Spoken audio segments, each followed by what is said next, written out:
this class of people that you're talking about in Europe, here in Europe, the Mandelsons of the world, the Blairs of the world, the aspiring future of those people, von der Leyen, all these people in Europe, they're finished. They are finished. They are absolutely finished. So the next gen Mandelson Blair, that route is that is over. gone. That is what we are seeing in real time, is the destruction of that. And actually, that's why people are crying at the Munich Security Conference. A shakeout of that magnitude of a leadership class usually only happens after a revolution or a war. Something really big is happening right now. I think actually it's bigger than any of us can understand, at the moment at least. There are two parts to that story. The first is the continued collapse of neoliberalism. Particularly in Europe, our growth model simply isn't delivering for most people. Second is a massive shift in US empire, and particularly how the Americans feel about Europe. Obviously, that was catalyzed by the election of Donald Trump in November 2024, but it's been a long time coming. And for the first time, really, in 75 plus years, the Europeans are having to think concretely about how they look after their own affairs and essentially defend themselves. These are extraordinary times. Some even use the words regime change when it comes to the context of Europe's political class, who frankly seem incapable of doing anything at all. To discuss all of those changing contours, particularly how our feckless political class on this continent can't deliver very much, I can think of very few people as good as our guest today here on Downstream. Philip Pilkington is a columnist and a podcaster. He's come on once before, and my God, he was a really great guest. So I'm really looking forward to our conversation today. Philip Pilkington, welcome to Downstream. Good to be back, Aaron. Good to be back. You know, the first one we did, I wouldn't say shockingly well, because I think your insights are worth listening to, but I didn't expect 1 million views for that conversation. I certainly didn't expect 1 million views for that conversation. You're a very humble man. I can be, but I'm being honest this time. No, I didn't expect. I thought geopolitics is always interesting to people, especially at that moment. You know, I think you had some really interesting stuff to say about the Houthis, falling costs of drones, etc. I was expecting, have to be honest, a couple of 100,000 views, not 1 million. Well, it's gone mainstream since then, so having me on is redundant. Yeah. No, I'm kidding. No, the people want it. I've had a few people get in touch say, hey, it'd be great to get Philip Pilkington back on. It's not like those issues are any less relevant. I mean, yesterday we had this negotiation mediated by the Saudis between the Russians and the US. So what exactly is going on with regards to Ukraine and any potential negotiated settlement? I think I know as much as you on the details of what's happening, and I think that the news reports and everything, I don't think news reports even matter anymore. You go on X now to get news, I guess. This is a new era. But it looks like they're kind of throwing Ukraine under the bus, right? Pretty harshly. But I think the really interesting point about it is that it very much so looks like, at least from, I think it was Marco Rubio's statements yesterday, it very much so looks like they're utilizing the peace talks in order to re-engage with Russia on a fundamental basis. And I think I saw someone on Twitter saying that this indicates that the United States is actually going to take an active role now in the next 4 years in creating the multipolar world. Of course, last week, Rubio actually said we're in a multipolar world, which is kind of amazing, actually, given the fact that when I came on just a year ago here, it was incredibly controversial, right? And now the Secretary of State saying it. Maybe watch the podcast, I don't know. But maybe he's a huge Novara fan. But but look, it looks like they're saying, okay, the world is changing. It's great power politics are coming back, and it's time to actually kind of, I don't want to say it too aggressively, but kind of carve up the world into spheres of influence. I think that's what the Greenland thing and the Canada bashing and all that is all about. I think they're probably going to try and work with the Russians in a lot of ways. It looks that way. And who gets to go under the bus? Well, the Ukrainians, the Ukrainian government. I don't know about the Ukrainian people. I think they've suffered a great deal and they'll probably have better lives in peace is my assessment of it. But I think the real people who are going under the bus are the Europeans, including present country. The leadership here in the UK and in Europe has tied their flag completely to the mast here. And they're kind of boxed in, right? So you talk about spheres of influence. Why? And I buy all of that. But why wouldn't Western Europe be America's sphere of influence? Why wouldn't a Trump White House say, "Yep, okay, Russia is the leading power on Eurasia, Ukraine, that's your sphere of influence, Central Asia, Georgia, but Western Europe, I mean, that's historically got these really significant ties with the US." Look, I'm not making any predictions. Maybe in 10 years, relations get better and, Europe becomes a kind of a global player again. Right now, I think it's seen by all sides except maybe the Chinese as kind of redundant. It's just, it's embarrassed itself on the world stage. I don't just mean that, in political terms, although there's that. They have kind of embarrassed themselves. They've made themselves look like vassals and fools, really. I mean, that's the kind of assessment that you get talking to people in the international sphere. Europe's a bit of a laughingstock these days. But economically as well, it's unless it changes tack in some way, it's become redundant, right? I mean, last year when I was on the podcast, I think we were talking about the potential for deindustrialization of Germany. Well, we're a year in now, right? Everybody knows about the Volkswagen factories closing down and everything like that. I think America specifically, at least, look, we're only reading the tea leaves here, and I don't have any secret knowledge. But what they're doing with Canada, Greenland, reaching out to Russia. I heard whispers about the Arctic, working with Russia in the Arctic and so on. I think my working assumption right now is the first port of call for the new Trump administration is Monroe Doctrine 2.0, by which we don't just mean influence in Latin America. Actually, I think influence in Latin America will be a lot more difficult than it was in the 20th century because of the Chinese having a pretty heavy presence there, and Russia too, to a certain extent. I think really what they're doing is they're picking the low-hanging fruit in the northern hemisphere of that region. And I think they're very interested in the Arctic Circle and so on. Look, Europe will hopefully come back. I'm a European. I live here. We're all sort of Europeans, right? But we have to rebuild. Like, we really do have to rebuild. It's year zero right now. Like, literally this month is year zero. So you said that Europe's a laughingstock.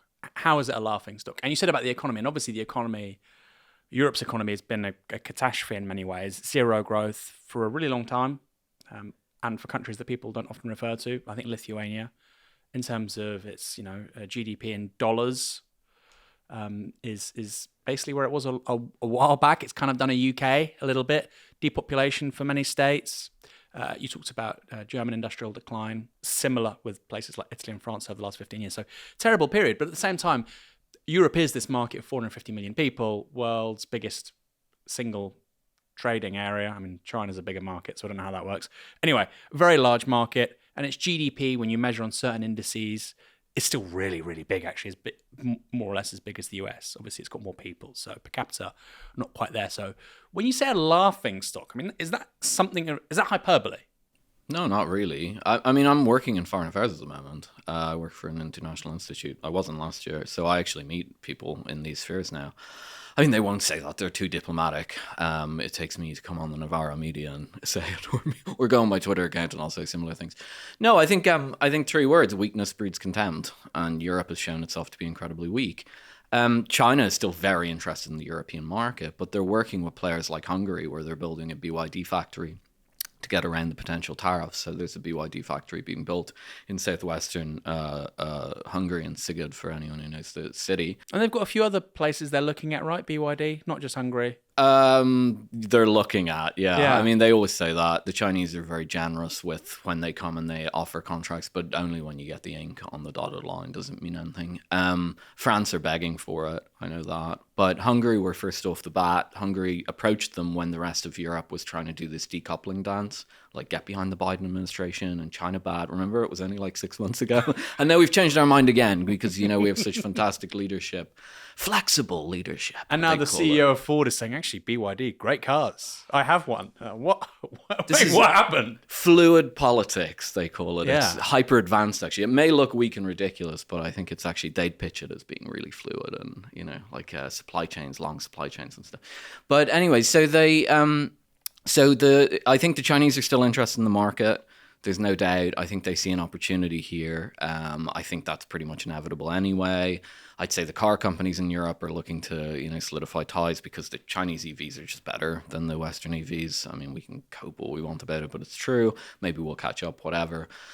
But, you know, I mean, Europe's just not taken very seriously. Look, everybody in the world saw Nord Stream and the reaction to it. And that just solidifies vassal status. And so if you're like looking at it from abroad, if you're a Russian policymaker, Chinese policymaker, an Indian policymaker, you're looking at people and you're going, I don't think these people are in full control of the situation, so I might just be better off talking to the boss, whoever that is. We can speculate. And, you know, can I really trust them? Like, we just talked about it. Like 6 months ago, you're decoupling China's an evil communist state that's coming to drink your bodily fluids or something. And then 6 months later, it's like, oh, you're great. Come. Like, it's, how do you trust people like that? Like, if people behave like that, even in your personal life, you're like, oh, they're a little flaky. I'm not really sure I want to make plans with them this weekend. You know, they'll probably cancel. So they've just really made a dog's dinner, as we say now. Maybe they say it here too, of the whole thing. And they're gonna have to rebuild credibility. But I strongly suspect it will not be the current leadership class that rebuild the credibility of Europe. I think these people are completely finished, actually. Unbelievably finished. So you said that sort of the ruling elites of places like India, China are great powers. I mean, civilizational powers, 1.4 billion people each. But then you can even look at somewhere like Vietnam, right? 100 million people, has its own domestic EV car giant, you know, EV manufacturer, really incredible uptake of, for instance, solar generation. They develop their own vaccines. Their trade is just exploding every year for like 30 years. This is a country which is going places and has a larger population than Germany. And places like the UK doesn't even register. Like Vietnam, what's Vietnam? What's going on in Vietnam? And for some reason, and this is going to sound maybe a bit nasty, I don't mean it to sound nasty, you've got countries in like the Baltics. Like Estonia seems to think it's a bigger political player than someone like Vietnam. 100 million people. And you talk about weakness breeds contempt. I mean, in living memory, you've got the Vietnamese have stood toe-to-toe with the US, French, and Chinese. Like, that's a really impressive people. And I do think you're right about the weakness breeds contempt thing. But I do also think it's important to say that's bigger than just China, India, Russia. I think people that are going places like Indonesia, Vietnam, they must look at Europe and just think, what the hell? Okay, these guys are good for French handbags. Like, what else? Okay, some nice restaurants. Like, I had a meeting. Is that the vibe? I had a meeting with some Vietnamese and Indonesians and Malaysians a few months ago, and they don't even talk about Europe. Like, we were in Europe. They don't even talk about Europe. There's not that much focus. Like, Vietnam are currently basically weighing up whether they should go to the BRICS sphere or whether they should continue hoping that they'll get friendshored industry, for example, from the United States. They're currently on the latter track, is my sense. Whether that's good or bad, I won't say. But a lot of it has to do with animosity toward China, so on. But they don't really talk about Europe. I mean, that's what you get from them. And if you kind of press people on it, they go, oh yeah, it's really weird what happened to Europe. But Europe has become a complete... What do they mean? It's really weird what happened to you. What does that mean? What are they referring to? Well, most people don't really understand how Europe could be so vassalized, you know? I mean, I don't want to sound hyperbolic, but the level of vassalization in Europe right now is reminiscent of the Eastern Bloc countries, you know? I can't really think of any other analogy that the leadership of the country is speaking, but we all know that it's the guy to the right from Moscow. God, that's such a good point. But that's what it is. Yeah. So actually, the Georgian, I don't know if you followed the situation in Georgia. I'm kind of stealing the analogy, but the politician in Georgia who's been tweeting a lot after the attempted color revolution, the failed color revolution there recently, said that the way the system works is very... I mean, they were under communism, right? And he's old enough to remember it. And he said the way the system works in Europe and Greater Europe, Georgia, everything like that, if the vassalization status kicks in, is he said that in the Soviet Union, the second secretary of the Communist Party was always a Moscow appointee. So the first secretary gets up, he's the face of it. It was the second secretary that kind of was taking notes and saying, and it's not even direct. Like, the first secretary is expected to use certain talking points to adhere to a certain line. And it's only if they go off that line that the second secretary picks up the red telephone in the Russian embassy, or in the Russian embassy in the Soviet Union, or whatever they had. I don't know if they had a Central Soviet. And it feels kind of that way in Europe, and I think that's how the continent's become viewed in the world. It's really sad. apart from a few countries that have stood up for themselves, like Slovakia, Hungary, Georgia now, the countries have stood up for themselves, have actually registered So on you the would map. say Georgia, and there'd be some people watching this saying, "Oh my God, like Putin apologists or whatever." You're talking about Georgian Dream, which is this kind of. Let's talk about Georgian Dream. So, I agree that countries should be sovereign. I agree that countries shouldn't have their entire domestic civil society basically, you know, they shouldn't have US-funded NGOs running through them like a stick of rock. I agree with that. One NGO for every 200 people in Georgia. But then at the same time, if you look at the founder of Georgian Dream, he's a multi-billionaire.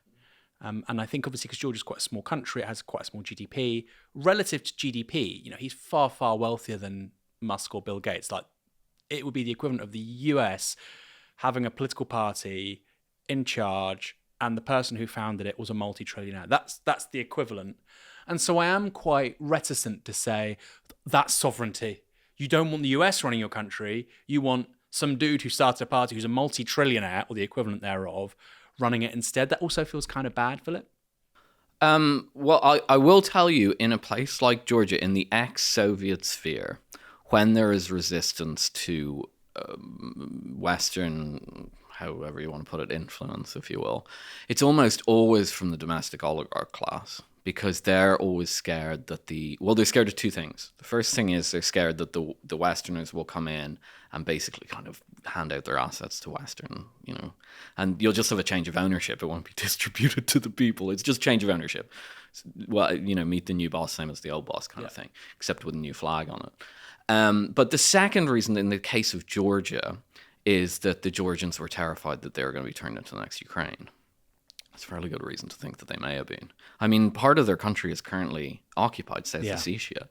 They're still occupied. They don't, and by the way, the Putin narrative is hilarious. The Georgians don't actually have diplomatic relations with the Russians at the moment because the Russians occupy South Ossetia, which the Georgians may end up changing their policy on that question, or it may end up with some other arrangement. But the point is that Georgia, the average Georgian who was voting for Georgian Dream, and the average Georgian Dream politician, right up to the oligarch type, their fundamental thing is we can't have another war. They had a war 15, 17 years ago, whatever it was, and they lost significant amount of territory, and a bunch of people died. This is 2008, right? 2008, and they lost a bunch of territory, a bunch of people died, and they have no diplomatic relations with their key trade partner.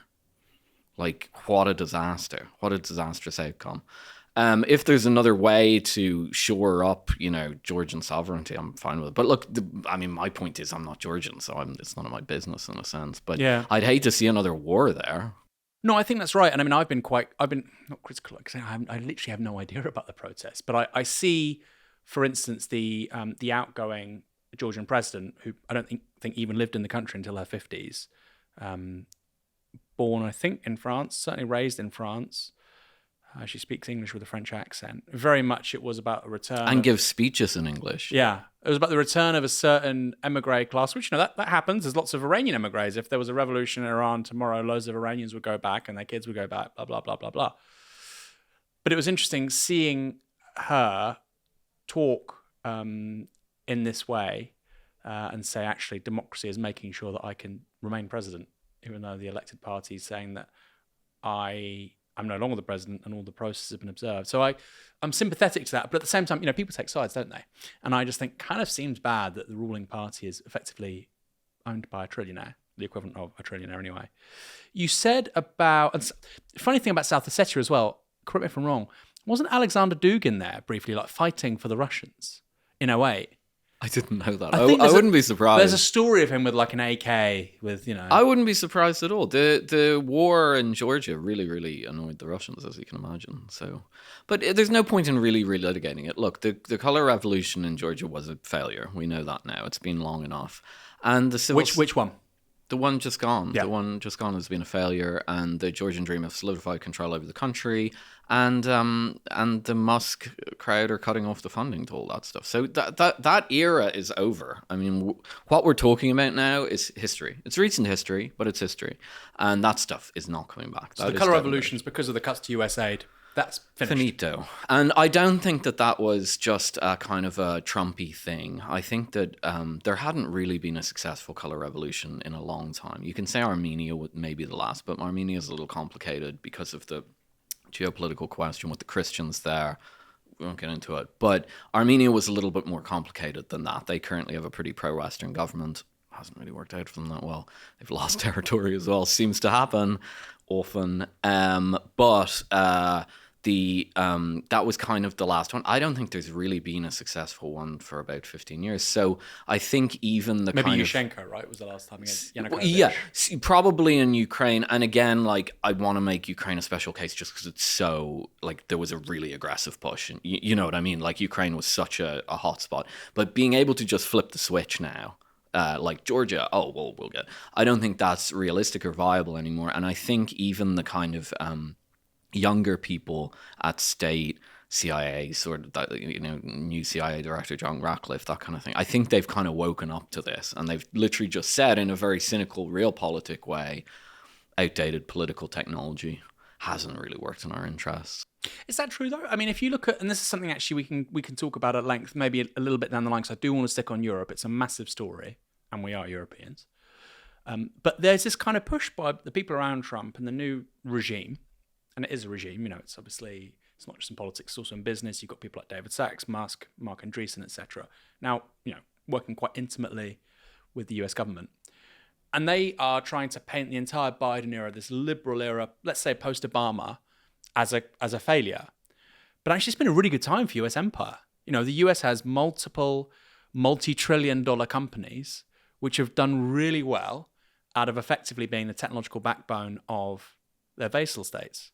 So, for instance, Microsoft, multi-trillion dollars, Amazon, multi-trillion dollars, Apple, multi-trillion dollars. Tesla now kicking up, or was kicking up to $1 trillion. You can go on and on and on. Nvidia, multi-trillion dollars. It's important to say no other country in the world has any companies worth $1 trillion. TSMC in Taiwan is getting towards $1 trillion, but multiple multi-trillion dollar companies. And that is because of 21st century US empire. And yet it seems that this new ruling elite in Washington has just said, actually, that didn't work. Well, it seems to have been working quite well if you're Mark Zuckerberg or Jeff Bezos or Bill Gates. I mean, it depends for who. For who is the empire working? I mean, the initial, setup that we have in the United States, which comes out in 1945, is to try and maximize American interests in a sense, right? So, like, you can think of the Monroe Doctrine post-45, the famous Banana Republic stuff, which I'm sure all your listeners are familiar with. That was to maximize, bananas for Americans, right? They want bananas. You need to get the bananas. I think what's happened now is that back then they equated the interests of US multinationals, corporates, and so on as being in the American interest. Yeah, what's good for General Motors is good for the US. That was the line, right? And to a very large extent, that was probably true. 1945 to, 1990 or something. I don't know the date to put on it. But, you can make the kind of empire for bananas argument, I guess. Is it moral? I'll leave it to other people to judge. But it is what it is. But I think there's a very strong sense that the empire is not working for the imperial core anymore. The imperial core has become completely hollowed out. Part of the issue in DC, and we're seeing it now in real time as the whole apple cart's being turned over and all the rotten apples at the bottom are starting to come out, DC's become and has been for probably about 20 years a true imperial capital, i.e. it's not somewhere that America rules itself and even has a foreign, imperial office, as it were, that projects power externally. It's just a place where, like, all these people from all over the world get together to trade horses. That's not really in the interest of America. And of course, the overreach now that we've seen in the past few years is enormous. And I think a lot of these, you cited a lot of company valuations. Are we sure about those valuations? Are we sure that the price to earnings ratios, for example, in the stock market are real? Like, Nvidia's just seen a big bump to its stock price. Nvidia's the big one. But I mean, Amazon is literally the world's largest online retailer. And Temu is coming into Europe. Yeah, that's dependent on the fact that we don't have tariffs on certain packages lower than a certain value, right? I mean, that literally the smallest change of a piece of legislation all of a sudden tell me doesn't have a revenue model for Europe or the US. Well, I think the current crop around Trump are trying to preserve what still kind of works. So the tech companies, clearly the whole free speech debate, I'm not saying that it's non-ideological. It is ideological, but part of it is to keep open the European market and the UK market for social media companies, right? Make sure that we don't have our own or whatever. Probably the same for Amazon. If you're to guess from Jeff Bezos' attendance at the inauguration, I don't think Jeff Bezos has any concerns about free speech. It doesn't really make any difference to his business model. So I'm assuming that he wants to keep the Amazon logistics running. But for manufacturing companies and so on, I mean, those days are long gone that the empire has been anything but detrimental for them. It's really Wall Street and the tech firms. That's right. And I think, buy that entirely. Yeah. And I think the tech firms are trying to keep the space that they can get. I think they'll probably succeed in the short term. Long term, we'll see. And the finance, well, the big debate in the Trump administration is going to be the dollar policy, and basically that means manufacturing versus Wall Street. They're going to have to make a choice on that, but maybe we can talk about that later. But yeah, I mean, the Wall Street model I don't think is enormously popular in Trump world. I think the tech model is. That is a lot of cachet. But I don't think the Wall Street model is as popular as it was maybe in the Clinton era or whatever. I mean, this is what I mean, though, about Europe being discarded as irrelevant and pointless. Because if you're Amazon, the UK is a 68 million person market. Europe and the UK is a circa 500 billion person, still quite affluent market. If you're Tesla, Amazon, Meta, Alphabet, you don't want to just say, you know what, screw these guys. You still want quite close ties with them. And so it doesn't necessarily seem in America's long-term self-interest to say, let's isolate the Europeans. They're completely irrelevant. When we negotiate with regards to what's going on in Ukraine, we're just going to go directly with us and the Russians. Because the last thing that's going to suit the US, and I know what you're saying, you want this recalibration that's going to favor Americans, working-class Americans, middle America, has not benefited from the last 35 years. Totally buy that. But the last thing you want as the American capitalist class is for, like you've sort of insinuated, Europe to start developing indigenous Metas, Alphabets. I mean, there's 101 other companies, right? Those are the sort of the big names, but sort of the technological and also, by the way, financial, right? Visa, MasterCard. You don't want Europe developing these companies because they're vassal states and they're sending a ton of money every month across the Atlantic to you guys. So there must be a balance here, right? You kind of don't care about Europe if you're Marco Rubio, but you care about it enough because actually these guys matter for your bottom line. Well, okay, I think we can probably agree that the war years, the Ukraine war years were peak vassalization, right, in Europe. It's hard to top, right? I mean, you can't top that. If they can top that, like, sorry, I'm checking out. I'm going to Buenos Aires or something if they top that one. But at that time, they were talking about exactly what you were saying. At the very time that you had peak vassalization, they were talking about going after Twitter X with regulations. That's what, it's not all the reason, but that's part of the reason that the tech guys got behind Trump, because Biden was seemed to be happy to let them go after that. And Bezos presumably knew that the next shoe to drop would have been some sort of European Amazon or something like that. Because Amazon still isn't actually in all countries in Europe. It's in most of the big countries, but it hasn't got in the UK, when you're here, you get the impression Amazon's everywhere. It's not actually everywhere in Europe yet. It will be in time, I think. But so they were moving against that anyway. So I think it's not that they don't care about Europe, it's that they don't care about Europe's political class. I think once we have a more sovereigntist political class, that Europe will become a player. But right now, I think the strategy is basically to ignore Europe for the most part.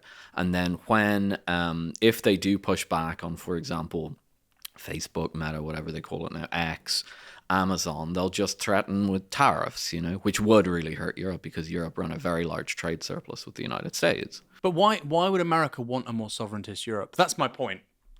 Why would America... I totally get why Trump is, throwing Ukrainian political class to Russia. Totally get that. But how does it suit American interests to have European politicians saying Europe first? Sorry, America, we've been under the heel for decades. Now we're going to look after our continent, first and foremost. How does that suit the US?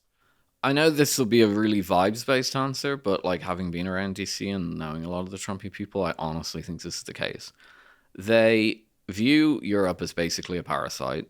That's how they're viewed, because they're taking defense spending and they're not defending their own borders, and they're high on the hog on the welfare state because they don't have to spend on military. Now, whether that's true or not doesn't matter. That's how they see it.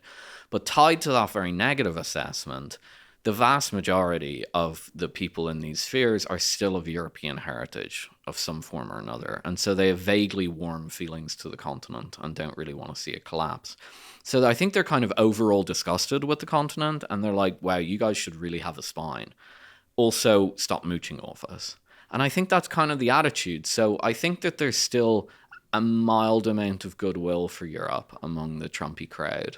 But it's a kind of a weird goodwill, like it's the goodwill you have toward like the drug addict brother who kept stealing your money, and you really want him to get better, but you know you're gonna have to kick him out of the basement because he like stole the candles you were gonna use for dinner or something. But the last time there was you used the word sovereigntist Europe. Let's say the last time there was a Europe which wasn't completely vassalized to the US. The US had to intervene in a global war. Germany wanted to be the global hegemon, which would have happened if the Third Reich had won in World War II. So it just seems weird. I mean, the US has had a really good run. The 20th century was really good if you're American. It seems kind of strange to say that, and I know that's what they're thinking. It just doesn't seem to me. It doesn't seem to me to be for entirely rational motivations on energy. And this is just the big takeaway, really, from the last 4 years. We talk about vassalization. Much of Europe has become significantly more dependent on American imports of LNG. That can be overstated, of course. There was still a ton of countries still consuming a ton of Russian oil. The UK, for instance, barely uses Russian energy. What does Europe need to do now with regards to energy? Because obviously it doesn't feel like the Russian taps are going to be turned back on anytime soon. Or do you think that's the policy they should pursue? There's already rumors that they're exploring repairing the Nord Stream pipeline. Just after the inauguration, some kind of more energy site, trade sites and stuff. We're talking about, I think it was the Danish were putting feelers out to repair the pipeline. And I guess the politics there would be use the Greenland saga as kind of a cloak to get the Danes to do something naughty. I don't think we know what the energy policy is going to look like. If I were, dictator of Europe for a week, I'd spend pretty much all my political capital trying to explain to the Americans that having a stable, prosperous Europe is in their interest.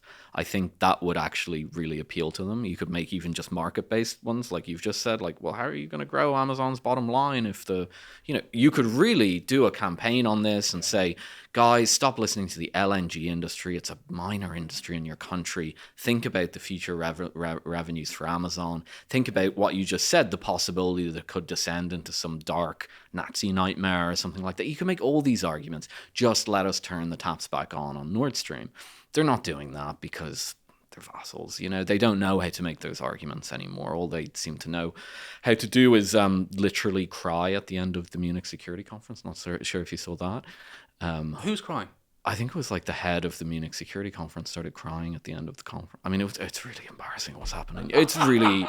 We don't know if it's not confirmed, but it does sound rough. Funny. There's a Twitter video. I think it's him, and if it's not, it's someone from the Munich Security Conference who gave and then there was a hug in. There was anyway. Oh god. There was a hug in. There was everyone kind of got together. Who was hugging? Well, the audience were like, "Oh, stop crying." I know. We all know. Our hearts. What is going on? I don't know. Maybe we should stop talking about it because it's really actually creepy, and I don't. This is what happened at the end of the Munich summit. They were so upset by J.D. Vance's speech that they got that there was some big emotional thing, or I don't know. It's completely creepy. Anyway, back to the energy They were thing. grieving, is what you're saying, basically. They were grieving, but like you're like political people, like have some dignity, like in public. I don't know. It was completely. You need to sort problems out. You need to address challenges for the people that sent you there, right? Your publics. Don't cry. No, that kind of thing is completely strange. Anyway, but back to the energy thing. I think I think that's what they should do. Now, they may get there kind of accidentally, like turn on Nord Stream to own Trump or something like that. We might get kind of a that the old Hegel rules of reason thing, where the right thing happens for the wrong reason. Yeah. We might get one of those kind of scenarios, but then the question will be: do the Russians want to sell pipe gas? And I think there's two distinct possible negative answers to that. One of them is part of the deal with the US is to carve up Europe for LNG sales between the Russians and the Americans, right? Because the Russians aren't really losing that much money by selling LNG rather than pipe gas. But if the pipe gas goes back on, the Americans will lose LNG market share. So they may cut a deal with the Russians on that. Now, that can still be overcome by making this self-interest argument to the United States. The other possibility is just the Russians have other markets now. They don't trust the Europeans. They don't care about Europe. And those markets are growing, by the way. They are Asia. growing, but I think that latter interpretation is wrong. I think the Russian administration is very cold-blooded, and I think they do not want an unstable Europe on their border. They're already going to have to deal with an unstable post-war Ukraine. So I don't think they want an unstable post-war Europe. I think they're rational enough to know that. So I'm hoping we get our energy situation back under control. But of course, the final celebration of that was Estonia and I think Latvia, was it, cutting off all electricity supplies last week. I don't know if you know this. I saw this, and apparently since then. You tell me if I'm wrong, but I saw some data showing that electricity prices have surged by like a factor of The futures price, I think, is 3 times, and the immediate overnight price, like you're paying at the pump, as it were, is 50% increase. It's such Who knew that would happen? Such a strange. Imagine doing. And why now? I mean, I get it doing it 2 years ago, but literally, why now? The same reason people are crying at the Munich security. Right. Like, I really do think the leadership class that we have here, that's partly being promoted by outside forces, let's be honest, is deeply unimpressive and weird. Say leadership class. So, I mean, I'm presuming that's particularly relevant to former Eastern Bloc, who clearly have been promoted by US State Department. I don't mean formally, but maybe they have, I have no idea. But informally, there are certain circles around. They get the Atlantic Council credential. Yeah, and, it's credentializing or whatever. They went to JFK School of Government, blah, blah, blah, blah, blah. I mean, less the case with the UK and France, right? And Germany. And Italy. But I mean, I think it's fair to say Central and Eastern Europe is a little bit different. And of course, it is also somewhat true here in the UK as well. I think we're vassals for different reasons. But anyway, and going further back as well. But it does seem weird that, you would turn off the electricity from Russia after Trump wins. Surely you just be like, look, something major has shifted. Let's just see what happens. Is that so hard? I mean, I'm not that smart a person, Philip. I mean, okay, I say this a lot. My dad's a taxi driver, doesn't have a university education. If you were to explain that all to him, he'd be like, wow, that sounds like something big happened. Maybe take a step back for a few months. So why can't they do that? As I said, I mean, I think we're getting a real speed run here, that a lot of the people that have been promoted through these credentializing organizations and so on are weird and stupid. And it's really... Weird's okay, stupid isn't. I think one goes with the other. Like, I guess you could be weird and not stupid, and Trump's you might make weird, a good, but he's he's funny and 100%. I mean, no, I'm totally like in the you can be weird and smart and interesting. No, I think that weird and effective, and effective, or whatever you want to call it. No, I think we're starting to see, and I think we will see over the next few weeks or months as this leadership class starts to collapse, that a lot of them are like really like hollow man, like they're really strange. And like again, I go back to the Soviet Union example. Like, imagine this is so mean. Imagine the type of person that would be required in like Hungary in 1970 or something to be like, yes, I'm going to be the card carrying pro-Moscow. You're going to be kind of like, you're not going to be the average person there. You're not going to be particularly impressive. You're just going to completely want to get to like blind ambition, right? I think there's like blind ambition. So true. Totally unfocused energy. Just like, I want to have that on my CV. I want to have this on my CV. I know I'm going to get some, it's probably not even money related. It's like status related. And yeah, I think that's the long and the short of it. I mean, what other explanation is there? Like, the Martians used some stupid ray on Estonia last week? I mean, maybe they did, but, I guess that's the other explanation. I think there is a growing recognition amongst Europeans that, the caliber of our political classes are incredibly bad. And it's something actually I think about with the UK. You look at Rachel Reeves, for instance, Chancellor of the Exchequer. I mean, we don't need to go into the fact that she seemingly lied about the book she wrote. There was loads of plagiarism. We don't need to talk about the various errors on her LinkedIn page, or the fact that she was involved in, some sort of expenses saga with a former employee, had her parliamentary credit card suspended because she had £4,000 which wasn't accounted for. And this person is then the Chancellor, and what? And now, with Britain barely growing, so it's, I think, Q3, right, last year, 0.1% minus growth. Now we've got 0.1% plus growth. Basically, we're going nowhere fast. Now, the big idea is, let's talk to BlackRock and Goldman, get all these guys in the room, and let's talk about how we can grow the economy.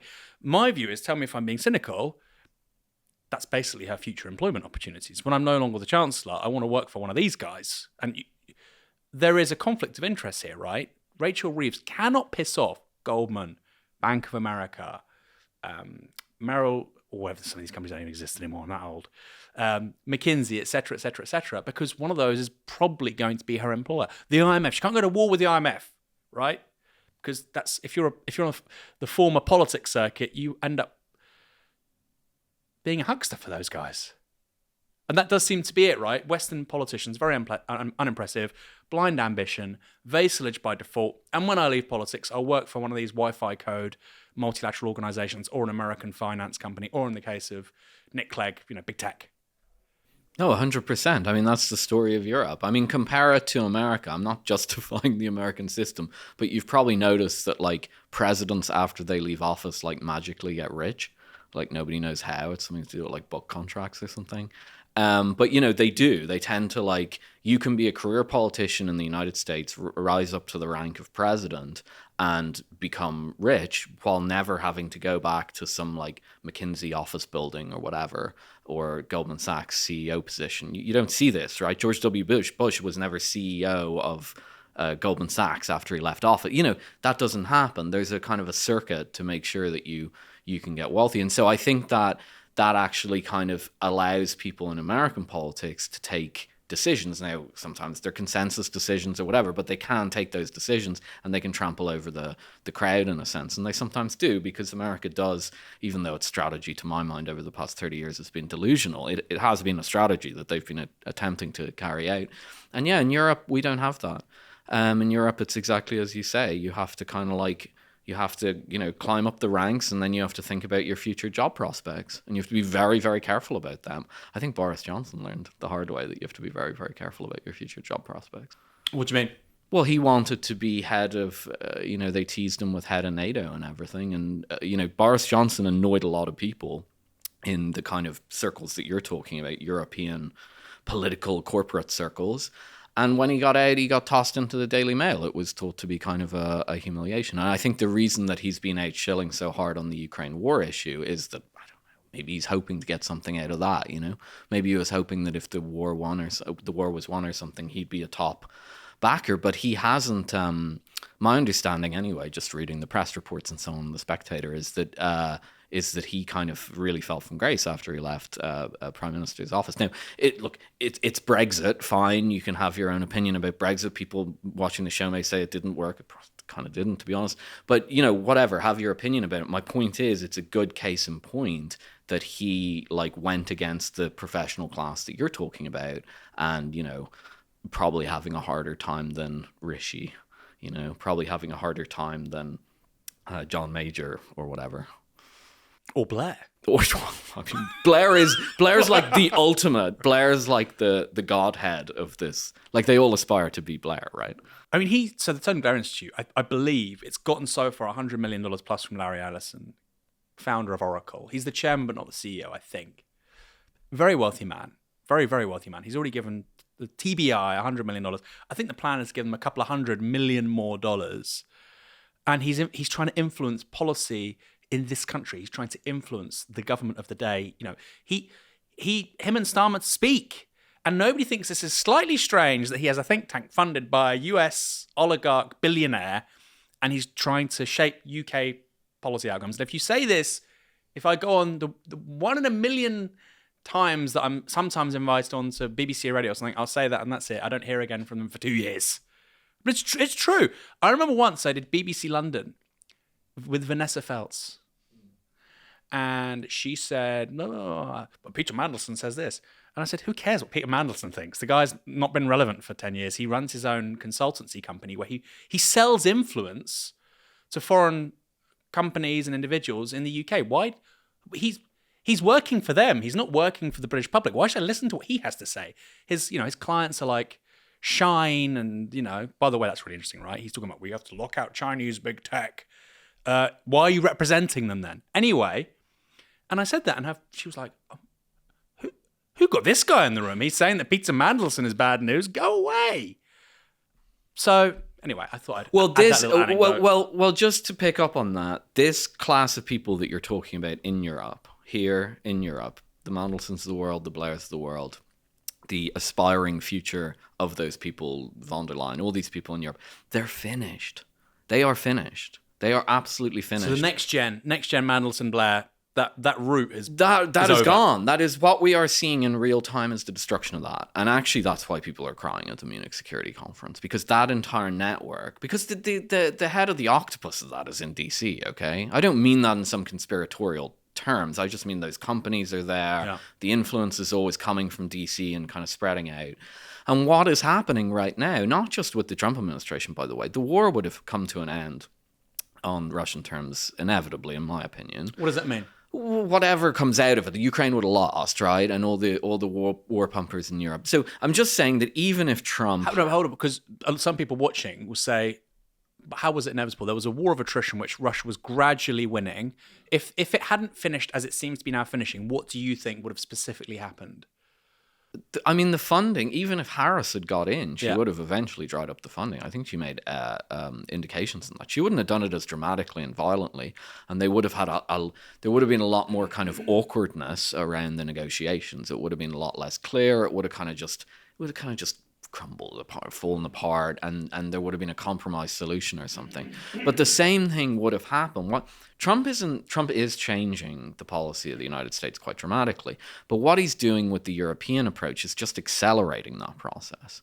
And the people who are about to get shaken out in the leadership class in Europe would have gradually diminished in importance anyway, but they're just getting shaken out really violently, and so they're really, really upset about it. They really don't know what to do with this now. It's very hard to it is kind of a revolutionary moment in a sense, not in a Marxian sense or anything like that, but a shakeout of that magnitude of a leadership class usually only happens after a revolution or a war, and we're seeing it because of changes in the imperial core. So it's really interesting. I can't wait to see what happens. I'll love to see in 10 years what a lot of these people will be doing. I think that's a really good point. And your earlier observation about the vassalized political elites of Europe being really similar to those of the Eastern Bloc under the Soviet Union, it does feel like we're at a moment where those guys sort of disappear. And probably in like 30 years' time, people look back at the sort of political class of the noughties and the 2010s and they think, who the fuck were those guys? What did they do? Like, what did they spend all their time doing? And it's kind of like, I feel like we're at that stage. And you said revolutionary moment. I mean, you can call it regime change. I don't think it's regime change in a hard sense, but something a million miles away from it. There was that post on X. Did you see this? There was a minister or maybe she was a member of parliament in Ukraine. And it was the picture of Rubio and Lavrov, the two delegations talking to one another. And she posted the picture and she said, the United States does not negotiate with terrorists. So she obviously thinks that Russia are terrorists. Lavrov is a terrorist. I mean, I view the war in Ukraine as an illegal war of aggression, whatever. I mean, maybe you disagree. That's my view. I've said it many times. Doesn't mean you give, as the UK, 13 billion to Ukraine just, in the last 2 years for nothing in return. And actually, you probably made the situation worse. Anyway, she says the US doesn't negotiate with terrorists. You're literally sharing a picture of Lavrov with Marco Rubio while you say that. So there's this weird level of dissonance where the vassals believe the propaganda of the imperial core more than the imperial core. But that's become really clear, and that's what's so fascinating. I thought it was cynical. I thought it was cynical. It's not for some people. For most of them, seemingly. Well, it goes back to the Soviet Union. You said that the political class of the Soviet Union just got kind of forgotten about. It's true. Like I'm living in Central Europe. If you live in Central Europe, like where is one of the aspiring social climbers that was in the Communist Party in the late 80s. He's a taxi driver. Yeah. So what is an achievable place for Europe in an increasingly multipolar world? What's the sort of best case scenario for Europe to aim for with regards to energy, with regards to technology, etc., geopolitics? Are you saying like genie magic lamp, or like, an ideal, or where do they need to start? Where could Europe be in, say, 10 years' time? With good leadership. With good leadership. In your opinion, of course, people disagree about what good leadership means. Relatively back to where it was, I'd like back to where it was when? Back to where it was before all the chaos, before all the craziness. Okay, the Europe has some fundamental structural problems that were exposed during the Eurozone crisis in 2011. They still haven't sorted them out, really. The high structural unemployment in Europe and so on. But those seem like almost vintage of the past. Like, I remember when it was, only about 5 years ago, you probably remember too, when people would, on the left especially, say, oh, Europe's in such a bad place after the austerity program. True, by the way. And they really still haven't healed from the wounds of 2008. And then the crises that have hit since 2020, but especially 2022, have just blown all that out of the water. We're like, oh, if only we could get back to 2015, 2016. So I think we can get back to 2015, 2016 with good policy. It's mainly energy policy and figuring out how to negotiate trade and so on. But then so this is pretty controversial, but the real long-term play for Europe is to become part of a Eurasian corridor. Much more integration with China via trade routes through Central Asia, up through Turkey and into Southern and Eastern Europe, through the Balkans and so on. That's kind of started already. It's been going on for a long time. That is probably the inevitable future of the continent, because that's what America was always trying to prevent. I don't know if you know much of the history on this, but basically America adopted British policy, British European policy. So Britain's idea was always I don't think any of this stuff is realistic analysis outside of the 19th century, but people like it, and it was popular in America. But Britain basically thought, we are an island nation, and seaborne trade, the more seaborne trade there is in the world, the better it is for Britain, because we can go out and try and control the Suez Canal, the Straits of Malacca, all these names that you hear. They're real, like, 19th century map thinking from British imperialists, basically. And so the idea was keep the seaborne lanes going, and then Britain will be on top in Europe. If railways are built through Central Asia, or the Silk Road, or whatever they want to call it, and the use of the seaborne trade diminishes, then Britain is a slightly irrelevant island off the coast of Europe. I'm not saying this is true or not. I'm just saying that this was the analysis of the 19th century British state. America became relatively convinced of this too. Somewhat post-1945, but especially in the 1990s, people like Brzezinski and stuff were promoting this stuff. And basically the same argument, you just transfer little island Britain to big island America, right? You're a big island, so you want as much seaborne trade as possible, et cetera, et cetera. I don't think any of this stuff is particularly good analysis in terms of this is in the best interest of America, it's in the best interest of Britain. I don't think so at all. I think it's a bit of a velvet glove to cover up an iron fist of imperialism, personally. But the truth that if there was trade running by land corridors on the Eurasian continent, that it would change fundamentally the structure of global change, the importance of sea lanes and so on, is true. And I think that's already happening. It's been happening for a while. Belt and Road Initiative is part of that on the part of China. So I think that's ultimately inevitable. I think the Eurasian continent will probably integrate over the next century, and Europe will be a big part of that. But that's a long-term thing. And by the way, I think even if the US were to literally write into law that they had to oppose this, I don't think it would change anything. I think the forces are just too powerful. The Central Asian countries are starting to line up to do this and so on. Even Syria is part of that. What happened in Syria? So why is Syria part of that, quickly? Is it, and that's a post-Assad change, or was The Assad also? post-Assad change, yeah. Well, Assad was trying to get in on some aspects of that with the gas deals and so on with Qatar, I think it was. But I mean, my reading of the Syrian thing, I think it's become more and more popular over time. Is that Turkey is re-expanding its old Ottoman Empire effectively. Uh, Southern Balkans, Syria. I mean, it goes a lot further than that if you look at the old maps. But Turkey is reasserting itself in the region, and I think it's preparing to be part of this land corridor. I think that's basically their plan. I think this is becoming less and less of a secret over time. I think a year ago this stuff was controversial, and now actually the people in the Trump administration are probably talking about it because it's becoming increasingly obvious. But yeah, Turkey's definitely seeing itself as the land corridor into Europe from Central Asia all the way to China. Couldn't this have sort of quite bad political implications in so much as, this sounds like the gunpowder empires, right? You've got Ottomans, you've got Iran, which has tried to expand its sphere of influence. India, obviously a rising power. China, a great power, let's be honest, a superpower.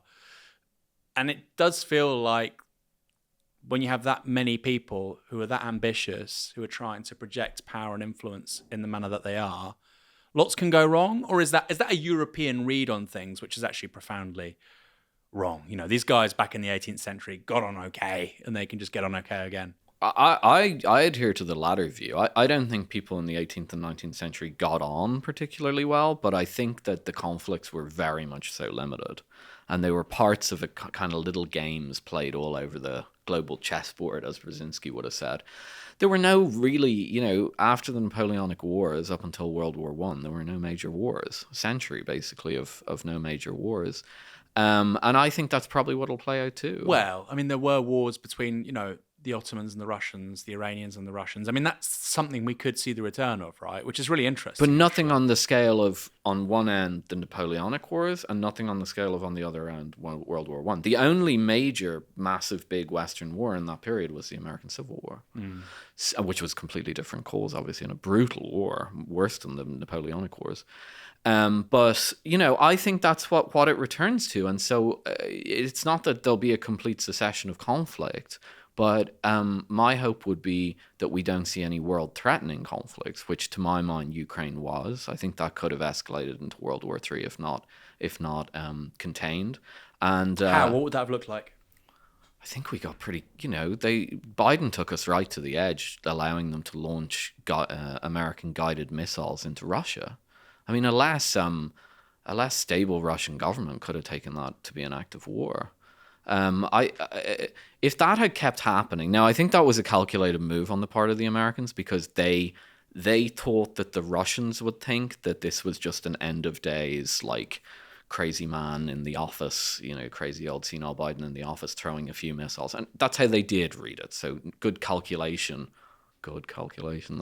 That's risking World War III to make a point because the missile attacks did nothing.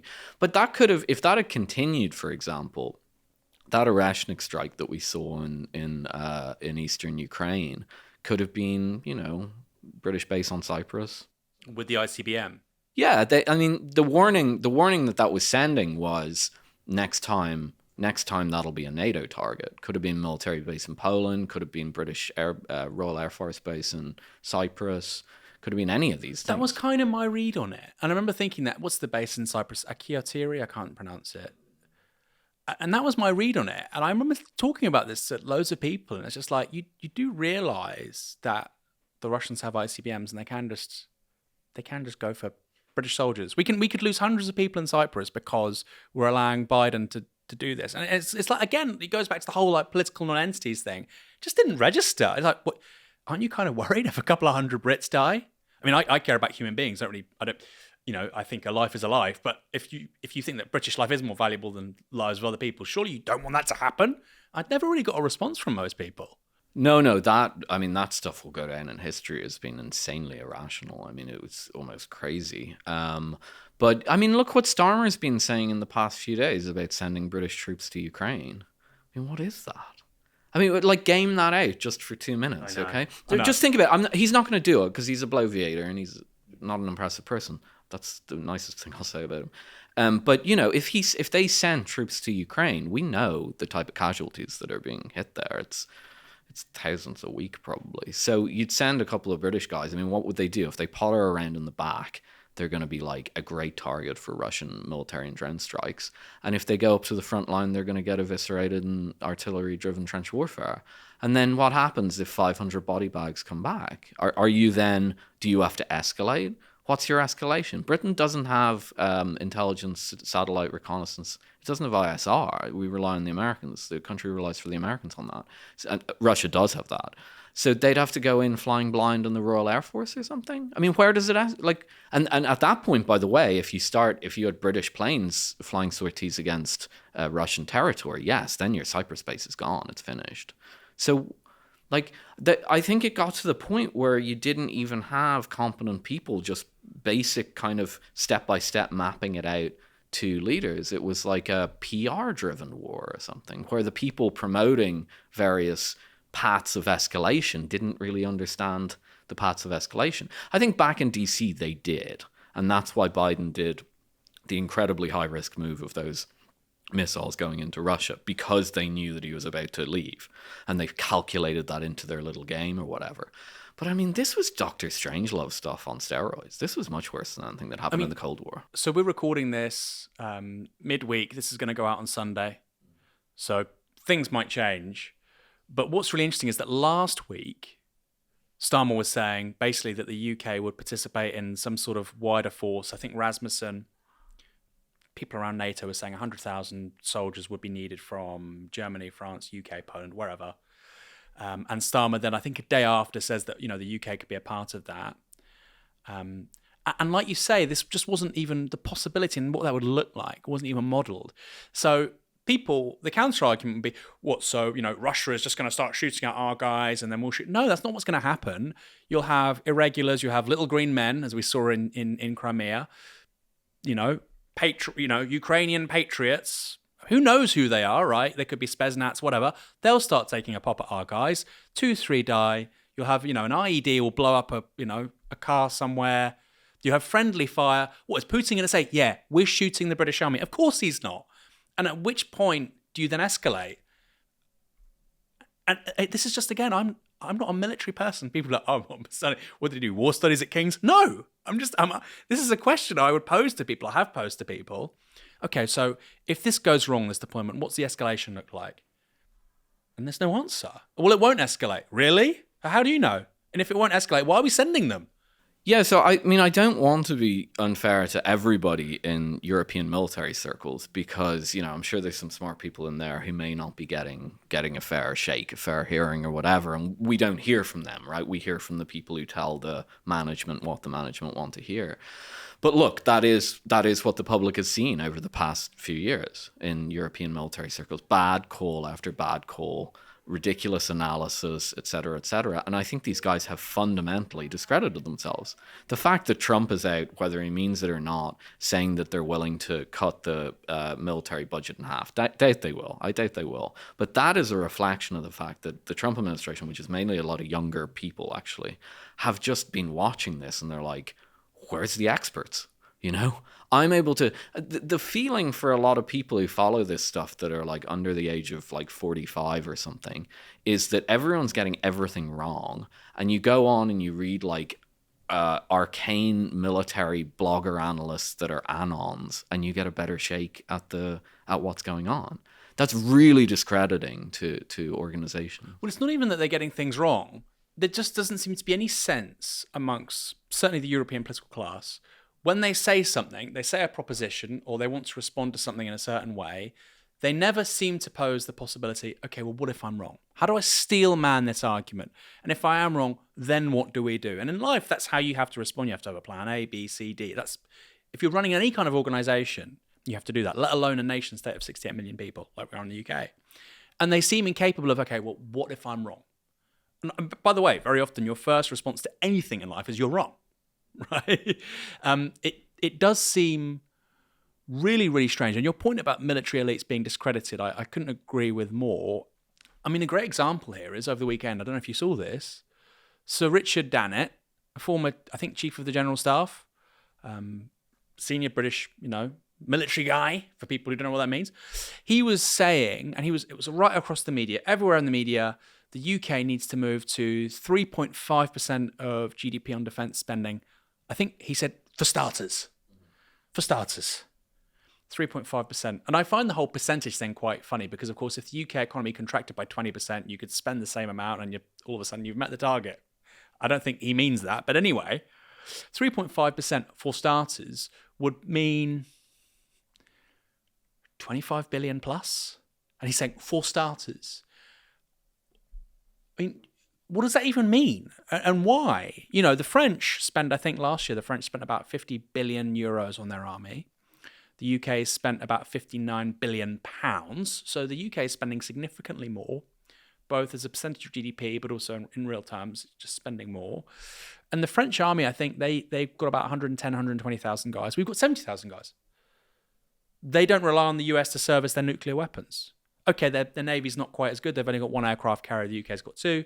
But on pretty much everything else, it's kind of like level pegging, and the French have got more soldiers. So if they're doing basically what we're doing, spending £10 billion less than we are, why do we need to spend 25 billion more? I mean, it just seems a quite weird approach to it. Or for instance, if we're now saying that the primary threat to the UK is a land-based war with Russia, why are we building all these aircraft carriers? Why do we have 2 aircraft carriers? That seems to me that you're doing that in order to project power into other parts of the world, particularly the Pacific, as part of a wider American-led coalition, which is basically what our army is all about. But now you're saying, actually, the main threat is in Europe and we don't need those aircraft carriers. It just seems completely all over the place. And I'm thinking, if the British taxpayer is going to have to pay an extra 25 billion plus a year to fuel your vision of where we need to go, I mean, you have to have a damn good idea about what you're trying to achieve, but they don't. They're just like, no, let's just make it 2.3, maybe 3.5, 4, 5. What are you talking about? Why does it need to be there? Tell me why. Give me an explanation. It's never forthcoming. Yeah, I've been completely mystified about this. I mean, it's particularly bad in Britain. This is a problem in the United States as well, but it seems particularly bad in Britain. I asked a former diplomat about this, a former British diplomat, and he said that basically the MOD has a massive PR machine. Apparently, I don't know that much about it, but it makes a lot of sense. And basically, the PR machine is mainly there to gin up more support, to get more money. I mean, you can have a view on that if you want. Should Britain have aircraft carriers? I don't know. People can have a view on that. I suppose they need to maintain Hong Kong. Oh wait, and what did the aircraft carrier do when the Chinese went into Hong Kong? Not much. But I think the underlying. So why do we have 2 aircraft carriers? What's the argument for it? I don't know. I don't think there's an argument. Well, they say that to be a global power, to be able to project global force, you need to have at least. I mean, this is again, you just hear these lines on like the BBC and Sky. You have to have 2 aircraft carriers, not 1, 2. Well, to be a redhead, I need a red wig. But why do I want to be a redhead? Right. I mean, yeah, of course, to project military power across the globe, you need an aircraft carrier. But why do you want to do that? Like, there's no fundamental questions here. It seems like a legacy organization in a sense. The British military seems like a legacy organization, kind of a going from empire then to the kind of subordinate role in the new empire. And now America is going to very aggressively change the way it does business in the world. And that will include reforms to the military, I guarantee it. And they'll probably be easier to do there than they are here. But I mean, it goes beyond what you're just saying about that general. I think Starmer said the other day that they're willing to massively cut social spending here in order to fund it. I think basically non-health spending. Other departments have to look at like 11% cuts. So, I mean, if you look, the military apparatus here, to my mind, is intellectually discredited. Actually, in a lot of ways, the spending is becoming increasingly obvious that it's not doing things properly, like just for example, the Trident submarine system that is controversial. Actually, it's quite controversial whether the Trident is a good idea, and it hasn't fired a successful test in 10 years. So nobody knows if Trident works. I know that somebody will come on my Twitter now because they have, and they said, well, 2 failed tests in 10 years does not mean it doesn't work. And it's like, okay, metaphysical arguments abound, There's been 2 failed tests of the Trident system. It costs an absolute fortune. It costs more than 100 billion. We're going to need a successful test. Sorry. That's kind of, it's not like, pocket money. It's 100 billion plus. Please show it works. Yeah. As a minimum, please show it works. So, I think there could be a huge miscalculation by this government that it overreacts to the loss of this war and to the beginning of the crumbling influence of the Europeans in general in the American world order. And they're going to overreact to that, and they're going to massively overspend on defense, and they're going to do things like raise taxes on working people, and they're going to cut social services and stuff. And at a certain point, people are going to start asking questions, and telling them to stand and salute the flag isn't going to work anymore. So I think they should be very careful about this. But in a sense, I get the sense that you need a wheel to fall off here before you can get reform in that sector. Because 2 failed Trident missile tests, and we don't have like a decent amount of the House of Commons just demanding like answers to that. Yeah. A wheel's going to have to fall off. But you say that wheels have fallen off and nothing happens. We were in Afghanistan for 20 years. 454 UK nationals died. We left in a shambles. And within a couple of years, you have the Prime Minister of the UK saying, yeah, we'll send tens of thousands of people to Ukraine. Huh? Well, that didn't work out so well last time. The last NATO operation we were a part of, we literally lost people for no reason. It's something I think about a lot. We lost 454 people, many, many more people physically and mentally vanquished, right? Really in a really bad state, from PTSD to losing arms and legs and the sight and all kinds of things. And today in 2025, the Taliban run Afghanistan. So if that doesn't discredit your orthodoxy in this stuff, I genuinely don't know what will. So you said a wheel has to fall off. Wheels have fallen. Well, a political wheel has to fall. We literally created the conditions for ISIS. We spent billions to create the conditions for ISIS. We spent billions removing Gaddafi so that we could basically be the handmaids to the 2015 refugee crisis. So wheels have fallen off, Philip. No, the political wheel has to fall off. You see, when you create ISIS, you need more military spending, right? So, obviously, I'm just explaining the way the world works here. I'm just rational and logic and stuff. But no, a political wheel needs to fall off. And I think what might happen if the Stormer Craig keep pushing in this direction is that people start recognizing that their grandmother died in the NHS because they built, an aircraft carrier with no people on it or something, Which can't leave Portsmouth because it doesn't work. It crashed into a Trident, which was trying to fire a missile, which kind of went all floppy on the way out or something. So what do you mean? You're saying that basically there has to be political overhead for the big two parties before we can see some sort of shift on this stuff? The public have to become aware that there's some sort of a grift going on. And if they do try and cut social services enormously, I think that could push them over the edge. And my guess is it'll probably be the populist right who recognize it first. No, I'm open. This is obviously a leftist podcast. I am also open for the left to recognize these obvious realities, and they will no doubt get annoyed about social spending and so on. Well, I think this is one of the things where I don't think it's a left-right thing. So if you look at the polling, for instance, the most support, Christ, what the hell happened? The most support for sending UK troops to Ukraine, I think last week, was amongst Lib Dems. Oh, yeah. How are these people wrong about everything? Anyway, and then the highest support was among Reform voters.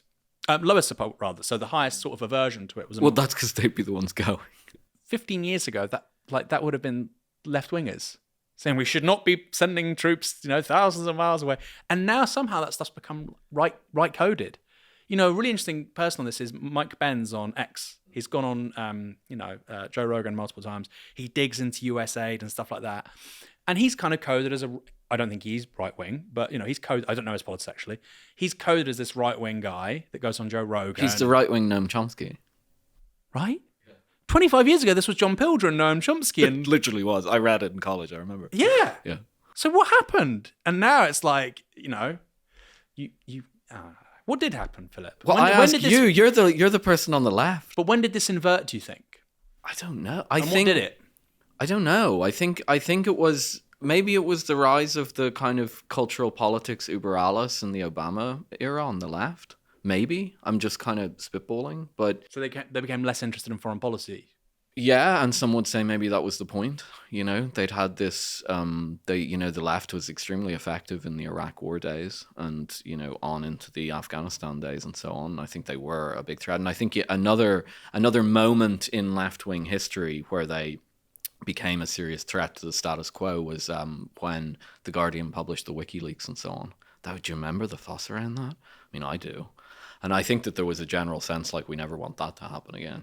But that doesn't really excuse it. I mean, like, you guys have a podcast, like, it's big, like, people are aware of this stuff. It just feels like, there's a little bit of lack of organization. There's a lot of things distracting people. Well, you're saying about this, and by the way, I think Labour obviously already in a bit of a pickle, but I think if you saw, and it's only being thrown out there, who knows, right? But let's say that there is an 11% cut to non-NHS.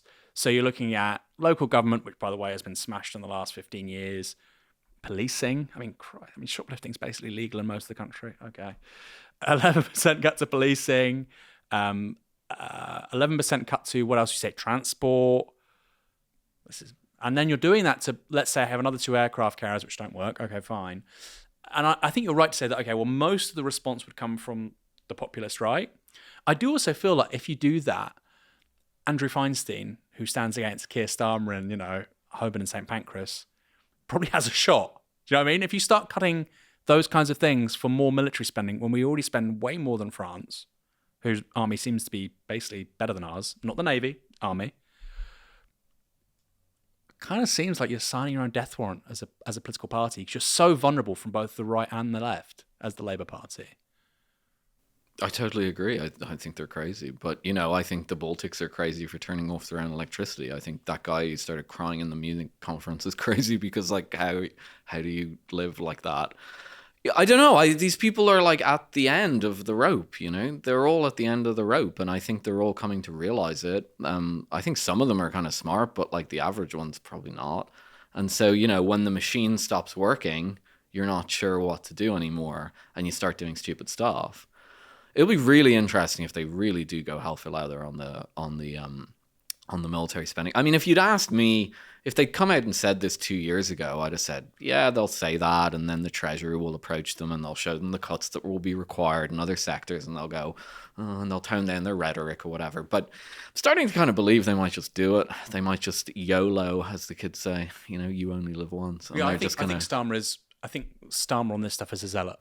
Yeah, I don't think he believes in very much, but I think he believes in this stuff. Whatever it is, yeah. I don't know what it is, but whatever it is, Starmer believes in it, and I mean, I want to see it. I don't want to see it because it's so terrible, and like you can see I moved from here a year ago, and the public services have gone downhill, like, and the trains don't run on time anymore and stuff. It's really bad, and I haven't been to an NHS hospital. I can only imagine, and they're going to do this at this time. It's so nasty in a way. But on the other hand, you're kind of like, wow, you're such a moron. Like, come on, do the stupid thing. And then the wheel will fall off. And then hopefully the wheel will fall off just because, like, we can't have this anymore. It's so irrational. And it's so bad for people. I mean, if you walk around, by the way, this is primarily a result of cuts to local government. If you just walk around and see how dirty high streets are. You've got plants growing through paving stones. Now, part of that is because, people don't want to use certain chemicals like glyphosate, which could potentially harm workers, aren't very good as, pesticides basically, which aren't very good for the climate, blah, blah, blah. I get that. You can also just use a trowel. People could get rid of plants from paving stones before we had pesticides. But you basically look at the fabric of the public realm, and it's in free fall. And I cannot understand how, as a Labour politician, you say, hey, you know what, let's make it slightly worse and let's spend it on defence spending. What do you think will happen? And I think you're right. In the short term, this is almost entirely to the benefit of the populist right. I mean, I could be wrong. Let's talk about China. What happens next with China? What does China make of all of this? This volte-face by the US, EU in shambles, Ukraine, are they just getting on? They're getting on making their own integrated circuits and AI and phones and kind of don't give a toss, or they want certain outcomes to play out? Well, since I came on last, there's been this great meme of the Chad Xi saying, do nothing, win. I'm sure you've seen it. It's been pretty predictive, actually. The Chinese just kind of sit there quietly confident and just go, silly Westerners will destroy themselves and we will move in. And not in an imperial way either. They just want to trade, they just want to sell you their gear or whatever. I think broadly the past year has been a real disaster for the people who were advocating containing China. because there's been so many failures.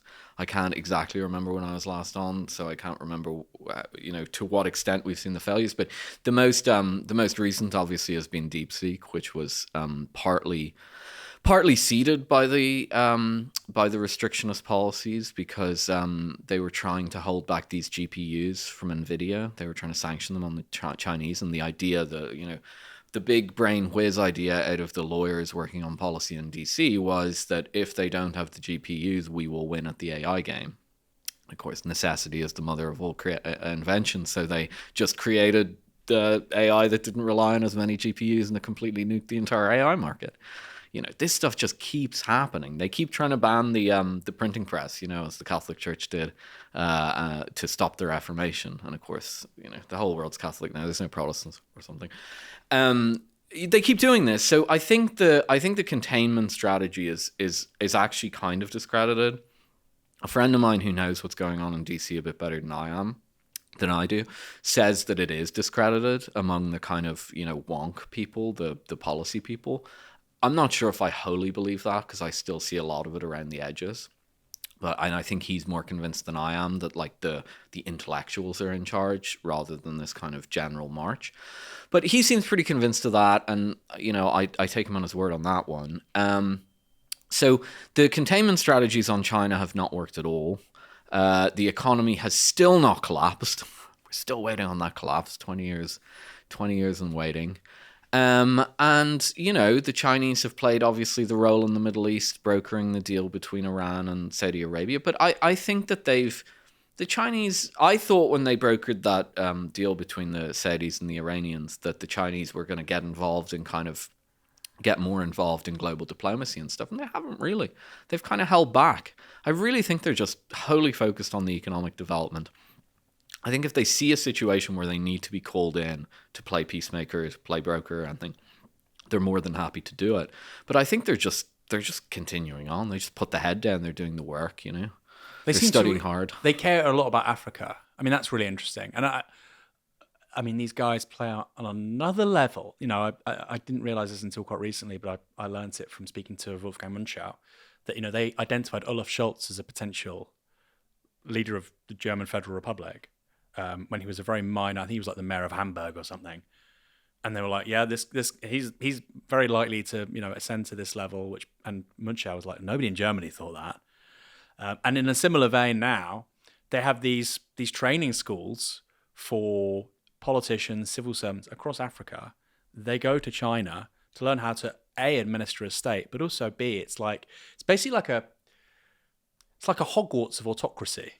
Right? It's like, okay, well, how do you have a one-party state? How do you do party propaganda? How do you run the economic model? What does foreign policy look like? And you think, okay, this is really impressive. I mean, I don't agree with the Hogwarts of autocracy, but it's not something that is being talked about in the UK media. I don't think people have any sort of understanding, actually, of how seriously China is taking itself in terms of being a global player and looking at the markets of tomorrow. And we're just like, hey, let's spend another percentage of GDP on defense. And yeah, sorry, I was 100% just talking about them getting involved in global conflict, as a mediator. No, I agree. It's all... No. But in terms of global outreach, no, it's it's unmatched. It's completely unmatched. I mean, as I said, I live in Central Europe now. Like if you want to be, on the Croatian desk in China, you learn perfect Croatian. Like I see these people, like these Chinese people come over speaking really kind of what are kind of obscure languages. I know we're in Europe and we think, oh, well, Croatia and stuff like that. But, it's a very small country. But they all learn this. They have this incredibly professional diplomatic corps, an incredibly professional administrative class and so on, all on the same kind of like message, all on the same focus and everything like that. And yeah, and they can also come over to those places in Africa and say, we'll build you a Huawei network, we'll build you high-speed rail if you can afford it, we'll build you whatever. Nuclear power, they're getting really into nuclear power now. That's going to be a huge thing, I think. So the Russian, I mean, again, it's not, again, you have to dig, you have to follow Philip on X to know this stuff, but, or not just, yeah, I'm being kind, but, basically, like I say, it's on X. The extent to which Rosatom, this Russian nuclear energy giant, is building nuclear power plants across Africa, I don't read about that on BBC Online. The Rosatom thing is like the biggest embarrassment for the West, because you can say, oh, the Chinese, yeah, we know they, what is it, the talking point, like they steal everything and they're bad and everything like that, but we recognize that they're really good at building rail and stuff, but they have a housing bubble or something. You get the narrative on that. Like the Russians, they're supposed to like not have toilets or whatever, but they're going and they're building power plants that we can't build actually anymore. Like we can, but they go way over cost. Well, the French They can take build too them, the long. British can't. Even the French ones, they go way over. I've been looking into nuclear quite a bit, and they go way over budget, and they take much longer than they say they will. And we won't get into the economics of nuclear power plants here, but going way over budget for a nuclear power plant is like catastrophic. But the Russians can still build them with Rosatom. They're working on one of these small modular reactors at the moment. So the Chinese have already built one of these, and the Russians are currently constructing one. But there's no doubt that unless something drastically changes, the two global leaders in nuclear power in the 21st century are going to be China and Russia. I mean, the French can build them, but I don't know, like you say, in terms of the costs, South Korea, as I understand it, are pretty good at building nuclear power reactors. Still very expensive. So the South Koreans can do them on time and they can do them to budget. But you got to understand the budgets here. Like I think a South Korean one costs twice as much as a Chinese one. And it really, really matters because it's a huge capital outlay. Yeah. And you don't get the benefits until the 30 years when you decommission the thing. And then you look at the balance sheet going back and you go, yeah, it was worth it. So the sensitivity to costs, borrowing costs, imagine like if you've ever taken out a mortgage, it's very different to take out a 10-year versus a 30-year mortgage. Very much more difficult to get a 30-year mortgage than a 10-year mortgage. So there's all these things that go into the economics of it. And yeah, maybe South Korea can maintain, but in terms of getting them that are very, very obviously economical for a state actor to partially build, Russia and China are almost definitely to be the leaders. I think France might lose their capacity to do it. South Korea might maintain it. The US, I'm not even sure if they do technically have the capacity. It is interesting, isn't it? We're a US vassal. What exactly do we get? I quite like the idea of being on relatively good terms with China, and getting 5G that works and cheap nuclear power. It's like, I think that's, and you know what? You can go shop in Bond Street and you can buy your Barber Mac and you can go for, afternoon tea at the Ritz and maybe even Betty's and Harrogate. Let's spread the wealth around and we get 5G. Seems like a nice trade, but I'm not one of the smart people, and sadly nor are you, Philip. We're not the smart people running the country. Last question.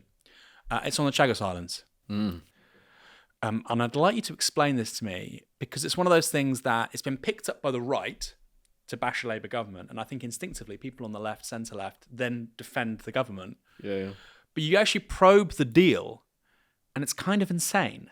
So the UK is committed to spending £90 million a year, giving £90 million a year to the Mauritius, who will then get the Chagos Islands. By the way, the Chagosians who were expelled by the Brits don't want it to go to the Mauritius. They get 19 million a year for 99 years. That totals 8.9 billion. Other figures have been quoted. We don't know that. I mean, some people have said we double that. Let's just say it's 8.9 billion. Now, the deeper context here is that Mauritius has a population of 1 million people. So we're giving the UK is giving every Mauritian £90 for the next 99 years to give them land. Explain to me how that works. I mean, the Chagos deal is so weird. It's beyond belief in a sense. I have a weird take on the actual status of the islands itself because I'm not sure that they're actually militarily important. Do you want to go down that route or the general weird? No. You do the iconoclastic, idiosyncratic. Okay, so weirdo take. So the weirdo take is that the Chagos Islands, if people want to go and look it up, are really in the middle of the Indian Ocean. Like you can't even spot them on a map. They're completely they're just in the middle of nowhere. And I kind of looked at it, and my co-host on Multipolarity, the podcast, Andrew, disagrees with me on this, but I'm pretty sure I'm right. They made a lot of sense having the Chagos Island if you were running military or civilian ships from Britain to Australia, because they're kind of a midpoint, right? You sail down the Suez Canal, through the Red Sea. You'll get hit with a Houthi drone now, so you can't do that anymore. Anyway, even if you wanted to. Then you sail to the Chagos Islands and then eventually onto the Antipodes or whatever, Antipodes. But that you don't need to do that anymore. We have air flight and all that. In theory, I suppose if we started buying Australian coal again or something, but that's not really on the cards right now. So the only other, I don't see any other rationale. Obviously, right now the British have a base there, but it's effectively leased to the Americans. So what do presumably the Americans think that they could have bombers. I mean, people don't even use bombers anymore. You tell me. Well, that's the thing. So I looked it up, and they said strategic nuclear bombers. Like, nuclear bombers aren't used anymore. We use ICBMs. And so they have like B-52s there. What's this? Yeah, so like a B-52 with like a Dr. Strangelove bomb and a guy with a cowboy hat or something who's going to fly over to, I guess, China and like bomb them. Like, it doesn't make any sense whatsoever. The only thing that you could make a case for these things is if they were being used to bomb southern India. So if we have real concerns about developments in southern India, maybe it makes sense. The last time they were used, apparently, from what I could find out, was to bomb Iraq during the Iraq War. But again, I'd encourage people to go and look at the distance between the Chagos Islands and Iraq. Like, the standard bombing platform for the Brits and the Americans for Iraq, at least the joint stuff, was the Cyprus ones that we talked about before, because Cyprus is borderline in the Middle East, and there's plenty other. I mean, you could bomb from Israel or something like that, I suppose. But like, the Chagos Islands just seem to be, to my mind, they're this bauble from the imperial period, and they've become really, really ultra politicized because mainly because of this. Do you know about like the horrible racist memo from the Foreign Office? So I think which this is one? What, the one related to the Chagos Islands. Under Wilson, must be said. The Greenhill, I think the guy's name, he was the permanent undersecretary or whatever they call the permanent civil service. And the memo says that they've secured the Chagos Islands, and they just have to get rid of, speaking about the native Chagosians, who got a really hard shake out of the whole thing, is my understanding, that they just need to get rid of a few Tarzans or Man Fridays. Those are quotes. So obviously Tarzan or Man Friday, the Robinson Crusoe's island buddy, pretty horrendous, right? But I think my theory is that literally that memo, plus the kind of, honestly, what they did to the Chagosians was pretty, they were treated really poorly, I think, when they left, has kind of animated a cause among these kind of like human rights lawyer Blair types. And they've got really excited about it, in terms of like, this is the ultimate reparation for empire or something like that. And you've pointed out, like, doesn't really Chagosians don't get it. No, the Chagosians don't. Well, are there even Chagosians left? They probably like melted into the population. This was two generations ago. Yeah, but there are people who are like an active political lobby. Okay, there are actually lobbies. Okay. Well, not lobby. I don't know if they have Well, that's the problem. They can't give it back to them. So they're probably looking for some compromise solution. But then on the other side of the debate are the kind of, rock and roll rightists who are like, no, we need to keep it because we're in a multipolar world now and we need all that we can get. And I'm like, what's it for? Well, exactly. So, if we don't have it, China will have it. It's like China has a base in Djibouti on the Horn of Africa. That seems much more useful than these like little tiny islands in the middle of the Indian Ocean. That has a clear use. I mean, look, if somebody can they're in Djibouti for a reason. It's a really good location. If you send strategic bombers from the Chagos Islands anywhere near China that are trying to attack it, they will get hit by Chinese air defense like very, very quickly. So I think it's all kind of a LARP. I think it's some domestic political thing that's spiraled out of control. Might be a nice place to visit though. Chagos looks kind of interesting from a touristic destination point of view. I mean, it just captures so much that's wrong with politics because, like you say, there's the kind of Blair human rights lawyer people who are like, yeah, give it to the Mauritius. What? Why? The Mauritius never had it. Give this place to the Mauritius and also give every Mauritian £90 a year for the next century so that we can lease it off them so that the Americans can use it. For B-52 bombers to attack the Chinese. We're in deep now, Aaron. And that's going to cost us 8.9 billion over 99 years. But okay, let's spend 8.9 billion on something today. I often think about this. 100 million would transform a medium-sized city in this country. Like Southampton, Portsmouth. I mean, you're an Irish man. I'm trying to think. Maybe not Dublin, but like, the second cities, Galway, Cork. 100 million. Like this place would look like, Wakanda for 100 million. And we're willing to like spend 8.9 billion on like nothing. I think we're becoming increasingly aware that the class of people that I'm talking about that are kind of being, culturally liquidated at the moment are just completely obsessed with these global games. They often don't understand the global games because they're kind of dumb, and they have a lot of money to throw around. And that money itself creates slightly corrupt networks, let's just say, and everybody gets to sit on each other's think tanks. I think that's what's going on. Do we have too many think tanks? Probably. But you know what I mean? Maybe not a think tank, but like some charity for the human rights of the Mauritius something. You know what I mean? Like there's a whole career network around this stuff, and it's proving to be very stupid at the moment, it feels to me.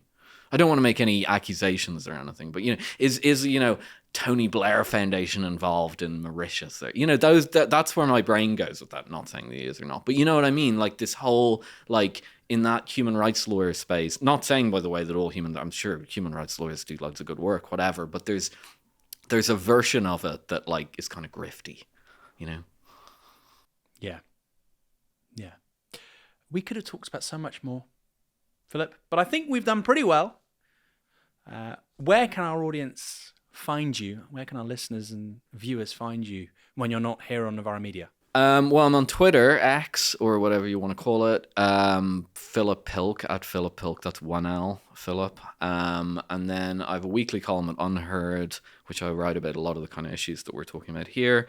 And then finally, I think really if you're interested in what we've been talking about, Multipolarity, the podcast, we have a weekly podcast that's basically devoted to these issues where we try and track to the best of our ability what's going on. And I will say, it used to be in the past that we'd, not have a hard time, but we'd have a short list every week for the 3 topics that we deal with. Right now, we have to be selective. There's so much going on. So I think it'll be a good year for the podcast. I bet. Yeah, it's a great podcast. I really enjoy it. I do really enjoy it. I have to say, I still listen to it very regularly, but I couldn't wait for the next episode, really, when the Ukraine stuff was really getting going, and particularly during the energy crisis. It was really, really useful. And also, just before we got you on the first time with things kicking off around, Yemen and around the Horn of Africa. Very good podcast. Very much recommend it. Philip, we'll have you on again, I'm sure. But thank you for this much. time, that has been an exquisite conversation. Thank you so much for coming on Downstream. Thanks for having me, Aaron. Cheers.